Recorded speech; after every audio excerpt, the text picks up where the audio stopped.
The Joe Rogan Experience. How did you guys get started with Jackass? How did all that come to bear? The short answer is my then girlfriend got pregnant, and I had a daughter on the way, and I'd moved to LA to act, but I wasn't doing anything, man. I was drinking a lot, and oh shit, I have to support a daughter. I need to do something quick. So I was living next door to Antoine Fuqua in this duplex, the director. Oh, wow. And he set me up with a casting director who got me a commercial agent. My friend John Linson set me up with writing articles for this magazine because he knew I wanted to write. And one of the articles turned into me testing self-defense equipment on myself.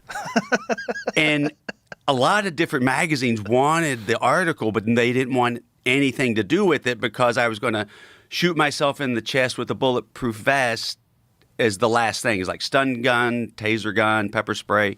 And Jeff Tremaine, who now directs Jackass, he was the editor of Big Brother magazine, a skateboarding magazine owned by Larry Flint. And he goes, you can write it for us and I'll help you buy a couple of the things and the stun gun and the taser gun. And I took the money my mom gave me for Christmas and bought the cheapest bulletproof vest they had for the last thing. And You don't want to skimp on a bulletproof vest. That's all I could afford. But why, when you're doing this, like, first of all, what caliber of revolver did you get shot with? Well, the vest was the cheapest one, so it could take a 38, and I got a 38. I borrowed it from my neighbor's wife. Jesus Christ. There wasn't a lot of pre-production on this, Joe. How far away were you when you got shot? My buddy was supposed to shoot me, but we drove out to 14, and because we didn't have a location. We get out there, and my friend's like, I'm not going to shoot you, man. I can't do it. I'm like, well. So I'm like, all right, well, give me the gun. And I got the gun to my chest, and I had a bunch of, because since it was Flint magazine, I had a bunch of hustlers under the bulletproof vest to help absorb the impact. And at one point, they all fall out, and I bend over to pick them up, and I'm pointing the gun right at my friends as I pick them up. I don't realize this, but I went back to shooting myself. It was sketchy. It looked like a snuff film. So anyway, Jeff says, hey, why don't you film that article that you're writing? We'll put it in our skateboard video. And it kind of snowballed from there. Oh, so that was the genesis of it. Yeah. Wow. Isn't it weird how, like, desperation or, like, the recognition that, like, oh, you have responsibilities. Like, you got to get going. Just lights a fire under your ass. You become, like, a totally different person. I deal with overcoming fear or whatever when doing the stunts, but there was never any fear like you have a daughter on the way and you have to figure out how to support her. Yeah. I had to do something quick, and that was my best guess. Yeah, it's the mother of invention, man. Yeah. Like, being a dad and having to take care of people, it just changes everything. Yeah, like, what am I doing? You know what I'm doing? I'm doing fucking nothing, and I need to do something. Yeah, it's a primal feeling, right? Yeah, it changed everything. And that was the first. Yeah, we put that in the Big Brother video. Had you ever done anything like self-harming, any dangerous type activities before you started Jackass? Before you started doing all this kind of shit? No. I didn't even know what I mean, you can argue my drinking didn't help my liver, but you guys, like, what you did was kind of fucking crazy. It just becomes something you're doing. It was all normal to me, and I can't speak for them. It's just that's what we're doing today. And so that was the first one. And then how many times have you done a stunt where you're like, I could die? A few. Like, you've done, like, the bull one when you're blindfolded. I watched. Right. I was like, don't do that. I was watching. I was like, this is crazy. Anytime you're working with a bull, I think they hate you. Well, really, they hate movement, and they want to make you stop moving forever.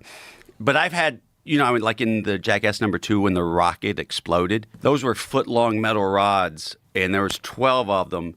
One blew out right next to my ribs, which would have been picture wrap on me. And one flew back 300 yards and split two of our art guys right between them. We've had some really close ones. I tried to do the Buster Keaton thing in #2 where the facade falls and the window falls over my head. And the guy's like, this is a 20-foot steel wall. Like, you hit your mark, do not move. So I just like, oh, okay, I'm going to walk over here. And they'd already released the wall. Yeah. And if you watch the footage, it crushes me to the ground, but my head just makes it through the window. Otherwise, I would have been done. Oh, jeez. Yeah. Yeah. Oh, my God. That was a close one. God.